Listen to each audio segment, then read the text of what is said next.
eterno, nosso Pai e nosso Rei. Senhor, que possamos escutar hoje, agora, a Tua voz. Que essa voz, Senhor, nos traga conforto, que essa voz nos traga esperança, que essa voz nos traga certeza e que em Ti somos amados. É o que te imploramos em nome de Cristo. Amém, Senhor. Amém.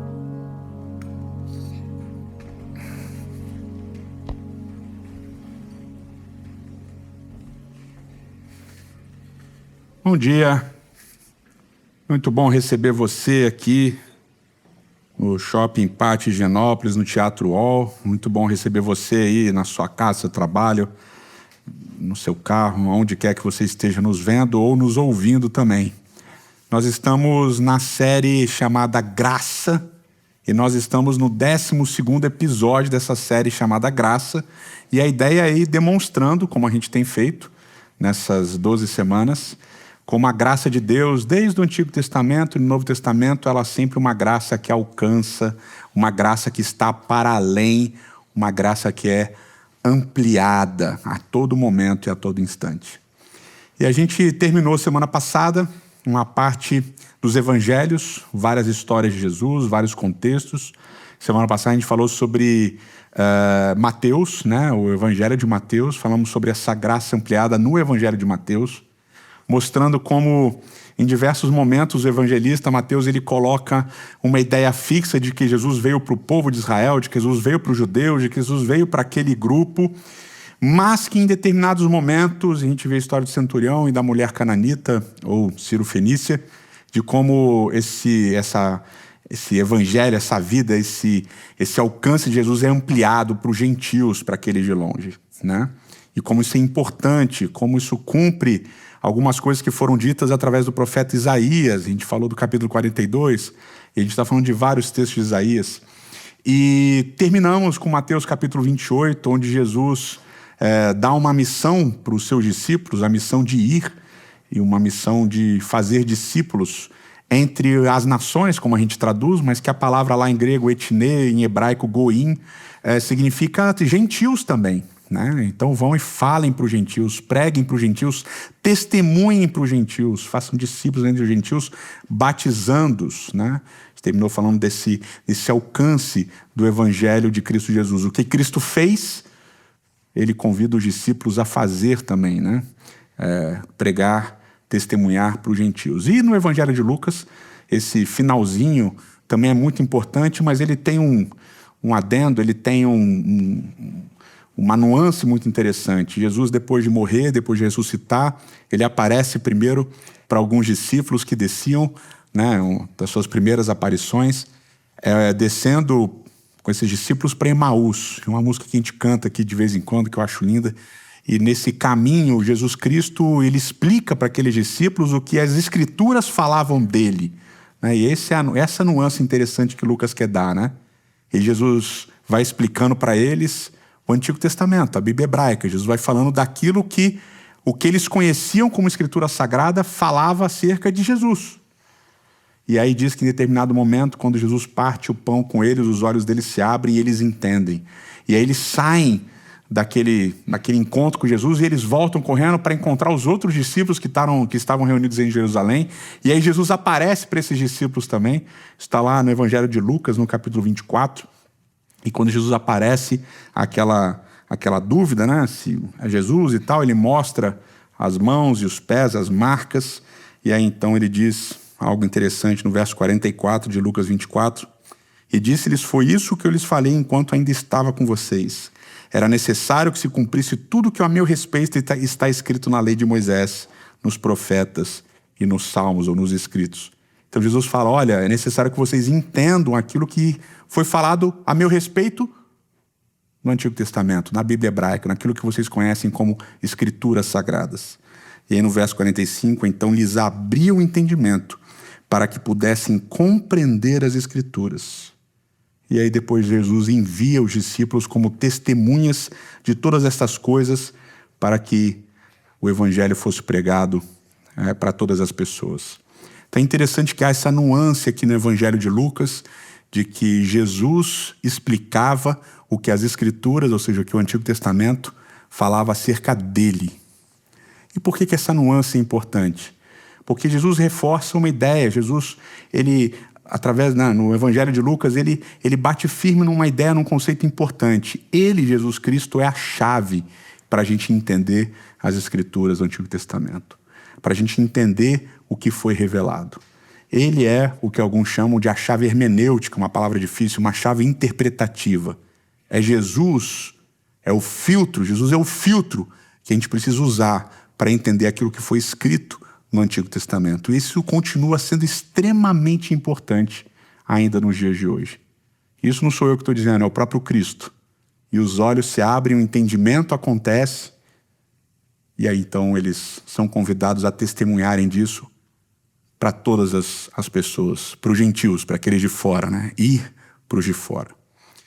E nesse Evangelho de Lucas é importante, porque Jesus fala assim, olha, fiquem aqui reunidos em oração para receberem o poder, o Espírito Santo, e quando vocês responderem, vocês sejam minhas testemunhas aqui e até os confins da terra.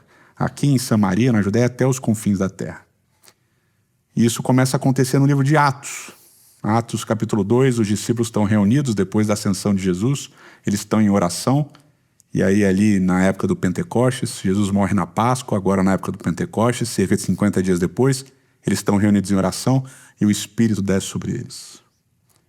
E aqui esse Espírito desce sobre eles com uma manifestação muito similar à manifestação de Deus em Êxodo capítulo 19, quando o povo está acampado no Sinai. Nos dois textos, Êxodo 19 e Atos 2, tem trovão, tem vento, tem barulho e tem fogo. E em Êxodo 19 é Deus que começa a falar. Em Atos capítulo 2, são os discípulos. Pedro começa a pregar, imbuído pelo Espírito. E ele prega sobre Jesus Cristo. E o sermão de Pedro é baseado extensamente no Antigo Testamento. Pedro vai mostrando que Jesus é o cumprimento das coisas que estavam preditas e escritas no Antigo Testamento.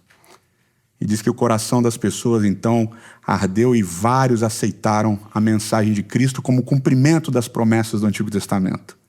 E o texto bíblico diz que naquele dia 3.000 foram batizados. Lá em Atos capítulo 4, o texto continua dizendo que mais pessoas creram nessa pregação de Pedro, na pregação de João. Pedro prega outras vezes ali com João e tal, e aí 5.000 foram batizados.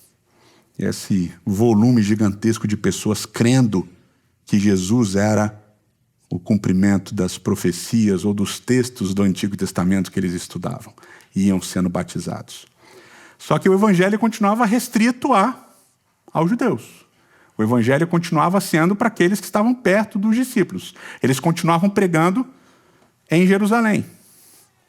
Então aquele indo não estava acontecendo, porque eles estavam ficando. E eles ficando, pregavam, e as pessoas, esses judeus que vinham de todas as partes, eles ouviam. E é interessante quando a gente pensa em Pentecostes, porque diz o texto bíblico lá, a tradição judaica de Êxodo 19, diz que Deus falou em 70 línguas. E lá em Atos, no capítulo 2, diz que os discípulos pregaram para todas as línguas que estavam ali presentes. E cada um entendia o sermão de Pedro na sua própria língua. Então, você tem aqui uma manifestação de poder do espírito de pregação, mas eles continuavam pregando em Jerusalém, confinados em um lugar. E aí acontece um detalhe importante. Muitas pessoas creem, muitas pessoas são batizadas. E aí, em Atos capítulo 8, o texto diz o seguinte, a partir do verso 1. Naquela ocasião, depois do apedrejamento de Estevão, desencadeou-se grande perseguição contra a igreja em Jerusalém. Todos, exceto os apóstolos, foram dispersos pelas regiões da Judéia e de Samaria. E alguns homens sepultaram Estevão e assim por diante. Começou a haver uma grande perseguição contra a igreja, e eles foram dispersos pela Judéia e por Samaria. E agora eles começam a cumprir a missão de irem. Mas eles só começam a cumprir essa missão de irem porque eles foram perseguidos. Estavam acomodados, tranquilos, pregando em Jerusalém, o povo vinha até eles. Quando o povo vinha, eles pregavam, batizavam 3.000, 5.000, maravilha. Só que eles começam a ser perseguidos. E quando eles são perseguidos, eles são espalhados. E agora espalhados, eles começam a testemunhar para as pessoas. É o texto que a gente vai ler a seguir, com Filipe pregando para os samaritanos. Mas é importante a gente perceber essa nuance. De que a perseguição traz um benefício para a comunidade cristã daquela época. Porque tira eles da comodidade que eles viviam. E ser perseguido é ruim. Não é bom. Ser perseguido dói. Ainda mais quando você é perseguido por aqueles que são, em tese, da sua própria comunidade de fé. Que era o caso dos discípulos ali. Eles começaram a ser perseguidos pelos líderes religiosos judaicos da época. Eu sei que vários aqui já foram perseguidos por líderes religiosos também. Quem sabe recebendo uma visitinha, ou uma cartinha, ou um e-mail, alguns uma mensagem no Facebook, é coisa de velho já, né? Ou no Instagram, ou etc. Recebendo esse ódio, essa perseguição de líderes religiosos. Mas tem um benefício aí. Quando você é perseguido pelos seus, você é disperso. E quando você é disperso, coisas importantes começam a acontecer. Atos capítulo 8, no verso 4, diz que entre os que haviam sido dispersos, eles pregavam a palavra por onde quer que fossem. Agora eles não estão pregando mais num lugar, porque eles foram perseguidos e foram dispersos, agora eles estão pregando em todos os lugares. E Filipe, verso 5, foi para uma cidade de Samaria, e ali eles anunciavam Cristo. Quando a multidão viu Filipe, viu os sinais milagrosos que ele realizava, deu unânime atenção ao que ele dizia. E os espíritos imundos eram expulsos. E davam gritos, e muitos paralíticos e mancos foram curados. Assim houve grande alegria naquela cidade. Um dos dispersos, Filipe, foi para uma região de Samaria e começou a pregar. E ele fazia o quê? Expulsava demônios e curava paralíticos. Exatamente como Jesus fazia. Só que ele anunciava Cristo no poder do Espírito. E as pessoas ouviam e criam. E aqui é importante a gente colocar duas coisas. Primeira, Filipe é um dos 7 contratados pelos apóstolos em Atos capítulo 6. Os apóstolos, a igreja começou a crescer, você imagina, eram 12, aí 12 discípulos de Jesus, né? Mais as mulheres, mais alguns que seguiam Jesus ali, escondido e tal, mas de repente tinha 3.000, tinha 5.000 e tal. Como é que vai cuidar de toda essa gente? E aí os discípulos, né, colocaram um no lugar de Judas, então voltaram a ser 12, e aí, pessoal, a gente tem que orar, a gente tem que pregar, a gente tem muita coisa para fazer e tal. E tem um pessoal aqui reclamando, e diz o texto que eram as viúvas. As viúvas dos judeus gregos, dos judeus helenizados, elas estavam reclamando que não tinham atenção, os pobrezinhos estavam ali reclamando. Elas diziam, vamos contratar 7 caras para cuidar dessa galera. E eles contrataram 7 caras ali, eles chamaram 7 caras, e um desses caras era Filipe. Então Filipe, ele já era um daqueles que tinha sido chamado para cuidar dos pequeninos, que tinha sido chamado para cuidar daqueles que eram marginalizados, das viúvas, dos pobres. Filipe ajudava os discípulos a cuidarem dessas pessoas, então ele já tinha o coração voltado para aqueles que estavam à margem. E agora, quando eles são espalhados, Filipe resolve ir para Samaria. E ele prega lá. E o que é Samaria? Samaria era um território ao norte da região da Judéia, de Judá. E os samaritanos aparecem, vamos dizer assim, a origem deles está relacionada com a época de Esdras e Neemias. Quando o povo volta, os judeus, né, os habitantes do Reino do Sul, que foram levados cativos pelo Império Neobabilônico, eles voltam para ocupar novamente Jerusalém e as terras da região de Judá. Ao norte haviam pessoas que já moravam naquela região. Eram chamados no Antigo Testamento de povos mistos. Eram remanescentes, pessoas que tinham sobrado da invasão assíria em 722, que tinha destruído tudo. Eram povos que os assírios tinham mandado de outras regiões para ocuparem aquele terreno. E por isso eram chamados povos mistos, porque era uma galera misturada. E essa galera misturada, eles meio que se uniram, se organizaram e tinham um esquema, e eles tiveram uma religião, meio que fizeram uma religião meio sincretista, com um monte de coisas misturadas, coisas de Israel, coisas de outros povos, e eles criaram aquilo ali. E a gente sabe disso porque no Novo Testamento, por exemplo, a gente tem uma história famosa entre Jesus e uma mulher samaritana. E eles se encontram num poço, e aquela mulher, quando Jesus começa a conversar com ele, vocês lembram, uma das perguntas que ela faz é teológica. Me diz o seguinte, qual é o verdadeiro lugar de adoração? É em Jerusalém ou é aqui em Samaria? Lembram disso? Então tem uma disputa. Os samaritanos eram hostis com os judeus e os judeus eram hostis com os samaritanos. E essa hostilidade começou da parte dos que voltaram para a região de Judá, na época de Esdras e Neemias.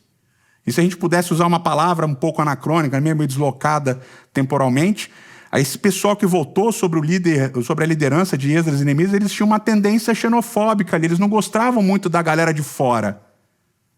É só a gente, os de fora a gente não curte muito. Então eles meio que criaram um esquema de tirar as pessoas, elas não podiam fazer parte. É nós aqui, vamos cercar o nosso cercadinho. Quem está para fora desse cercadinho a gente não curte. E essa mentalidade de Esdras e Neemias prosseguiu. E ela está muito presente na época de Jesus, como vocês lembram. Muito presente. E aqui, Filipe é o primeiro que prega para gente de fora. Para gente que não é judia. Para gente que não é da religião de Judá. E ele prega. E naquela cidade, a crença em Jesus Cristo passa a ser unânime, diz o texto. E eles unanimemente creram. E aí o negócio vira um alvoroço. Vocês imaginam. E é interessante, no capítulo 8 ainda, no verso 14, diz que os apóstolos em Jerusalém, ouvindo que Samaria havia aceitado a palavra de Deus, enviaram para lá Pedro e João. Então eles mandam logo os dois caras mais sinistros da época, Pedro e João. Vão lá ver o que está acontecendo em Samaria, porque tem uma galera crendo lá. Vão lá, ver o que está acontecendo e prestar um relatório. Verso 15. Estes, ao chegarem, oraram para que eles recebessem o Espírito Santo, pois o Espírito ainda não havia descido sobre nenhum deles. Eles tinham sido batizados em nome de Jesus. Então Pedro e João lhes impuseram as mãos e eles receberam o Espírito Santo. E aqui a gente não sabe exatamente o que significa esse receber o Espírito Santo, mas a gente tem uma ideia pelo que aconteceu em Pentecostes. E como aquilo tinha impactado os discípulos. Que eles receberam o Espírito e começaram a pregar em línguas, e todo mundo ouvia na sua própria língua. Então pode ser uma das marcas aqui do que está acontecendo com os samaritanos. Pedro e João desceram, viram aqueles que tinham sido batizados e oraram para que eles recebessem o Espírito, e eles receberam o Espírito. Assim como os apóstolos tinham recebido o Espírito. E agora todos vão pregar sobre Jesus. Primeira pregação para além dos muros que tinham sido construídos pelos homens, que separavam pessoas, as que podem e as que não podem fazer parte do povo de Deus. E aí tem mais uma história ainda nesse capítulo 8. E essa história é a história de Filipe novamente, com um indivíduo. Capítulo 8, verso 26. Um anjo do Senhor disse a Filipe: vá para o sul, para a estrada deserta que desce de Jerusalém a Gaza. Filipe se levantou e partiu. No caminho encontrou um eunuco, etíope, um oficial importante, encarregado de todos os tesouros de Candace, rainha dos etíopes. E esse homem viera a Jerusalém para adorar a Deus. De volta para casa, sentado em sua carruagem, lia o livro do profeta Isaías. E o Espírito do Senhor disse a Filipe: aproxime-se dessa carruagem e a acompanhe. Então Filipe correu para aquela carruagem. Filipe, com o coração ligado aos marginalizados, aos pequenos, é levado pelo anjo do Senhor a encontrar um etíope. E um etíope que estava passando por uma estrada, a estrada de Gaza, uma estrada deserta, diz o texto. E um parênteses aqui, quando eu comecei a escrever esse sermão, eu achei que ia ser um sermão curto, né? Porque era só a história de Filipe. Mas aí eu fiquei, cara, Gaza. Gaza. A palavra Gaza, cidade Gaza. Deserta, abandonada. etíope. Tudo isso misturado nessa história, eu fiquei matutando. Sabe quando tem aquela experiência de um déjà vu? Cara, eu já vi isso daqui em algum lugar. E aí vai para lá, vai para cá, vai para lá, vai para cá. Esses elementos todos aparecem em um texto do Antigo Testamento. Um texto de um profeta que todo mundo conhece muito bem. Sofonias. Sofonias capítulo 2. Sofonias capítulo 2, a partir do verso 4, fala de Gaza abandonada, da região destruída. E no final, lá no capítulo 2, no verso 12, fala de um castigo para a Etiópia. Então a gente tem no capítulo 2 de Sofonias, Deus falando que vai trazer juízo para Gaza. Gaza vai ser abandonada, vai ser destruída, vai ser deserta. Gaza era dos filisteus, Deus fala de juízo para os filisteus. Depois ele fala de juízo para Amon e Moabe, que eram os filhos de Ló, que tinham dado origem a duas nações inimigas de Israel. E no final ele diz que Deus vai trazer juízo para os etíopes. E esses elementos estão lá em Atos, no capítulo 8. E estão aqui em Sofonias. E por que é interessante? Porque no meio dessa linguagem de juízo para os filisteus, juízo para os amonitas e moabitas e juízo para os etíopes, no capítulo 3 ele fala de juízo para Jerusalém. E tem uma marca que a gente já falou aqui, que é uma marca que aparece nos profetas, muito interessante. Deus traz juízo lá em Isaías para várias nações. Traz para os filisteus, traz para os etíopes também. Em Isaías também tem juízo para os etíopes, se eu não me engano, no capítulo 18. Tem juízo para um monte de povos. E tem juízo para Israel. E uma marca comum da razão de Deus trazer juízo para os povos e para Israel é a arrogância. Galera arrogante. Deus não gosta de arrogante. Deus não gosta de arrogante. E aqui, uma marca do juízo para os filisteus, para os amonitas e moabitas e para os etíopes é a arrogância. Uma marca do juízo também para Jerusalém é a arrogância. Mas de repente, como acontece na profecia clássica, no meio do juízo o profeta começa a falar de restauração. Então no capítulo 3, verso 9, diz assim: então purificarei os lábios dos povos, para que todos eles invoquem o nome do Senhor e o sirvam de comum acordo. Todos os povos vão se juntar servindo a Deus. Desde além dos rios da Etiópia, os meus adoradores, o meu povo disperso, eles vão me trazer ofertas. Naquele dia, vocês vão ser envergonhados pelos seus atos de rebelião. Porque retirarei dessa cidade os que regozijam em seu orgulho. Nunca mais vocês serão altivos no meu santo monte. Mas deixarei no meio da cidade os mansos e humildes, que se refugiarão no monte do Senhor. O remanescente de Israel não cometerá injustiças, eles não mentirão, nem se achará engano em suas bocas. Eles se alimentarão e descansarão, sem que ninguém os amedronte. Então, juízo para os filisteus, juízo para os amonitas, para os moabitas, juízo para os etíopes, juízo para Jerusalém. Porque vocês são arrogantes. Mas eu vou purificar, eu vou restaurar. Eu vou restaurar quem? Vou começar restaurando quem? Os povos.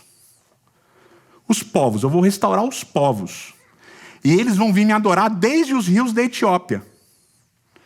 Eles vão vir me adorar desde os rios da Etiópia. Desde a região da Etiópia eles vão vir me adorar. E quando eles vierem me adorar, o que vai acontecer com o povo? Vão ter dois grupos. Quais são os dois grupos? Primeiro, os que vão olhar, os povos vindo adorar, e qual vai ser a reação deles? Arrogantes e altivos. Queremos vocês aqui. Mas vai ter um remanescente, esse remanescente vai ser manso e humilde. E eles vão vir, esses que estão vindo adorar, e eles vão aceitar. Deus está trazendo. Te aceita. Então tem uma marca que Sofonias está dizendo, um momento que Sofonias está dizendo, que Deus vai restaurar o povo, e esse momento não tem a ver necessariamente somente com o povo, tem a ver com os que vão vir de fora. Com os que vão vir de longe. Com os que vão vir de fora do quadradinho que o povo construiu. Quando esses de fora, desse quadradinho que vocês construíram, começarem a vir, vocês de dentro vão reagir de duas maneiras. Os arrogantes vão olhar e falar assim: não quero. E Deus vai falar o quê? Vocês estão fora. Mas vão ter os humildes que vão olhar e vão falar o quê? Pô, é sinal de Deus. Isso lembra muito o que a gente falou semana passada do sinal de Jonas, que Jesus falou, que Jesus mencionou. E que Mateus usa em Isaías 42. Parece que tem um momento, no meio do juízo, em que os povos de outras nações começam a crer e a vir adorar o Deus de Israel. E o povo escolhido, o povo de Israel, o povo santo, que está dentro, olha e fala. Uns dizem, não quero. E outros dizem, poxa, esse é sinal de Deus. Sinal de Deus. Agora, esse etíope que Filipe encontra, ele não é só etíope. Ele é eunuco. E o que diz a Bíblia sobre os eunucos? Capítulo 23 de Deuteronômio, verso 1. Qualquer que tenha testículos esmagados ou tenha amputado o membro viril, não pode entrar na Assembleia do Senhor. Não pode entrar na Assembleia do Senhor. Filipe vai encontrar um etíope, gentil, que não podia fazer parte do povo. E além de não poder fazer parte do povo, porque era etíope gentil, ele também era eunuco. Ou seja, ele tinha duas limitações para fazer parte do povo de Deus. Ele era etíope e ele era eunuco. E aqui tem várias teorias para os etíopes. Os etíopes são basicamente descendentes dos cuxitas, está lá em Gênesis capítulo 10, ou seja, centro-norte da África. Então são pretos. E para a região do Meio Oriente? Ok, pele um pouco mais escura. Mas no meio da adoração mediterrânea eles destoavam. E diz o texto bíblico que ele veio adorar. Mas a gente sabe que no templo dessa época, de Herodes e tal, segundo o templo, tinha um muro que afastava as pessoas que não eram convertidas, que não eram homens, que não eram judeus, etc. e tal, as mulheres, etc. Todo mundo ficava para lá do muro. Então esse etíope eunuco, ele veio adorar, mas por ser etíope e por ser eunuco, a gente sabe que ele não estava onde? Perto. Ele estava lá atrás. Estava lá longe. Estava completamente distante da adoração. Ainda assim, esse cara foi até Jerusalém adorar. Mas ele não podia adorar perto. Por quê? Porque tinha um muro construído para afastá-lo. Construído para fazer com que ele permanecesse longe. Construído por homens. Ele não estava nem aí. Ele foi lá mesmo assim. É de longe? Eu adoro de longe. E essa história lembra muito a história que a gente falou semana passada, da mulher cananita Cirofenícia. Ele não se incomoda com as restrições que colocaram para ele. Ele insiste, ele resiste, ele persiste em adorar a Deus. E diz o texto em Atos 8 que ele estava com o rolo do profeta Isaías. Ele estava lendo Isaías 53. Diz o texto aqui que ele estava lendo Isaías 53, versos 7 e 8. E pela maneira como Lucas coloca aqui em Atos 8, era a versão da Septuaginta. Porque muito provavelmente esse etíope eunuco não conhecia hebraico, ele estava lendo o texto em grego. E ele estava lendo, ele estava com uma dúvida teológica legítima, porque ele pergunta para Filipe, Filipe, quem que é esse cara aqui? Porque Isaías 53 é um dos cantos do servo sofredor. Lembra que são 4 cantos. Semana passada a gente falou do primeiro.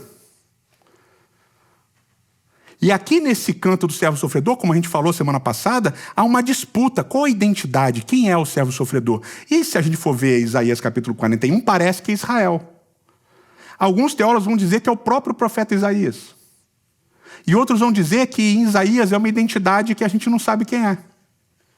Então tem uma disputa, e tinha na época de Jesus, e continua tendo até hoje, quem é o servo dos cantos do servo em Isaías? É Israel? Alguns vão dizer que é Israel. É o profeta? Alguns vão dizer que é o profeta. Mas quando Filipe começa a explicar para o eunuco, ele não tem nem discussão. Ele fala, isso aqui é Jesus. Esse servo que vai vir sofrer, que vai dar a vida para perdão de pecados, etc. Esse daqui é Jesus. E aí vem aquela ratificação, aquela confirmação daquela nuance de Lucas que está aqui em Atos que eu falei para vocês. Diz o texto bíblico assim, ó, capítulo 8, verso 35. Então Filipe, começando com aquela passagem das Escrituras, anunciou-lhe as boas novas de Jesus. Então Filipe faz como Jesus fez no caminho de Emaús, como Jesus fez com os discípulos depois do caminho de Emaús, como Pedro fez no sermão de Pentecostes. Filipe aqui ele começa a explicar Jesus a partir do Antigo Testamento. Ele começa assim, você quer entender? Você precisa entender tudo. Tudo que está escrito você precisa entender a partir de Jesus. Jesus é a chave. Jesus é o caminho. Jesus é o que explica. Jesus é o filtro do que está acontecendo. E aí então, vem o trecho mais bonito. Prosseguindo, verso 36, pela estrada chegaram a um lugar onde havia água. E o eunuco disse, olha aqui, a água, o que me impede de ser batizado? Disse Filipe, você pode, se você crer de todo o coração. O eunuco respondeu, eu creio que Jesus Cristo é o Filho de Deus. Assim deu ordem para parar a carruagem. Então Filipe e o eunuco desceram à água e Filipe o batizou. E quando saíram da água, o Espírito do Senhor arrebatou Filipe repentinamente. Mas o eunuco não o viu mais. E cheio de alegria, seguiu o seu caminho. Cheio de alegria, seguiu o seu caminho. Quando o eunuco etíope pede o batismo, Filipe não para e fala assim, peraí. Gênesis 1, você acredita em Jesus em Deus como Criador de todas as coisas? Ah, tá bom. Você acredita em santuário? Você entende a verdade sobre o sábado, sobre as festas? Filipe não fez um checklist de doutrinas. Não, peraí, não pode ser batizado agora. Peraí, não é assim. Não é o reino de Deus para todo mundo, assim também não. Senão vira bagunça. Primeiro tem um código moral. Você tem que seguir. Quantas mulheres você tem? No caso, eu nunca não tinha nenhuma. No checklist não tinha como perguntar se o eunuco era circuncidado. Não tinha como. Mas lembra que essa é uma discussão presente na igreja primitiva. Quem pode? Circuncidados podem. E os não circuncidados podem? E Paulo vai discutir isso em Romanos. É engraçado que a única coisa que Filipe fala, e a gente tem várias histórias semelhantes, a única coisa que Filipe fala é, você crê em Jesus de todo o seu coração? E o eunuco fala, eu creio que Jesus Cristo é o Senhor, então está batizado. Não tem imposição, não tem muro, não tem barreira. E é isso que Paulo vai dizer em Efésios, quando ele fala que o muro foi derrubado, aquele muro que dividia as pessoas que podem chegar e as que não podem chegar, foi derrubado em Cristo. Acabou a divisão. Em Cristo não há mais divisão. E agora eu quero voltar para Sofonias, para a gente pensar um pouco. Porque o texto diz que quando vierem os povos para adorar o Senhor, vão ter dois grupos dos que estão dentro. E o primeiro grupo vai olhar e vai dizer o quê? Não, está errado, o que é isso? Agora pode tudo? Agora pode qualquer um? Pode vir do jeito que está? Não é assim. Tem que ter transformação. Tem que ter mudança. Tem que ter doutrina. Mas vão ter aqueles que vão olhar e falar assim, puxa, em humildade vão dizer, isso é sinal de Deus. Gente de fora, de tudo que é lugar vindo. Agora pensa na gente. Pensa em nós hoje. Quando a gente vê Isaías 56, que diz que os estrangeiros, os eunucos vão vir para adorar.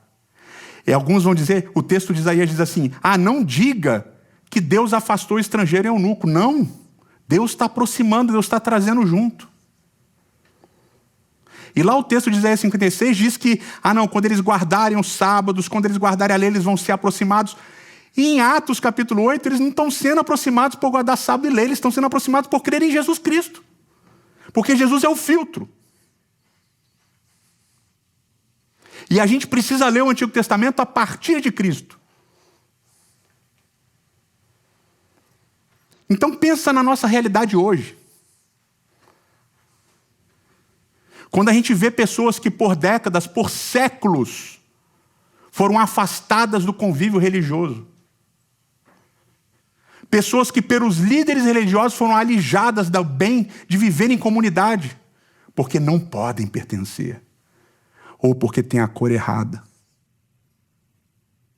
ou a sexualidade errada, ou o gênero errado, ou são pobres demais.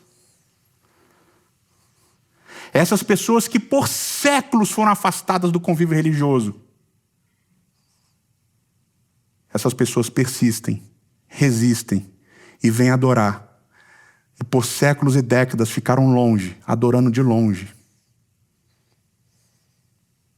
Mas talvez tenha chegado o tempo em que nós precisamos fazer o que aconteceu na época da igreja primitiva e entender que em Cristo os muros são derrubados. E quem está longe precisa ser aproximado e trazido junto. E o que falta para a gente nesse contexto, a gente que está dentro, é entender que é preciso humildade e amor para quebrar os nossos preconceitos e permitir que o Espírito traga quem Ele quer trazer. Porque não é a gente que traz. É o Espírito que é derramado sobre essas pessoas e elas vêm. Em dois grupos, quem somos nós? Os que vamos impedir a chegada dessas pessoas? Ou os que vão permiti-la em humildade, em amor? E uma das coisas que a gente pensou muito quando a gente começou a comunidade foi exatamente isso. O que falta para a gente é amar de verdade, como Cristo amou. O que falta para a gente é derrubar os muros que afastam as pessoas e permitir que todo aquele que crê no nome de Jesus Cristo se aproxime. E não faz nenhum sentido ser perseguido. Não faz nenhum sentido perder ou ganhar. Não faz nenhum sentido viver o que a gente vive, se não for para viver esse evangelho. O evangelho em que Cristo é o filtro e derruba todos os muros que afastam e dividem as pessoas. Esse é o sinal de que chegou a hora de vivermos em humildade e em amor, recebendo aqueles que por décadas e séculos foram impedidos de chegar a um convívio comunitário religioso. Eterno nosso Pai e nosso Rei,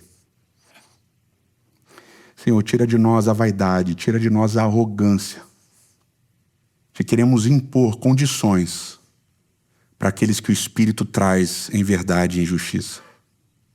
Senhor, nos ajude a amarmos de verdade. Nos ajude a termos esse amor que nos falta.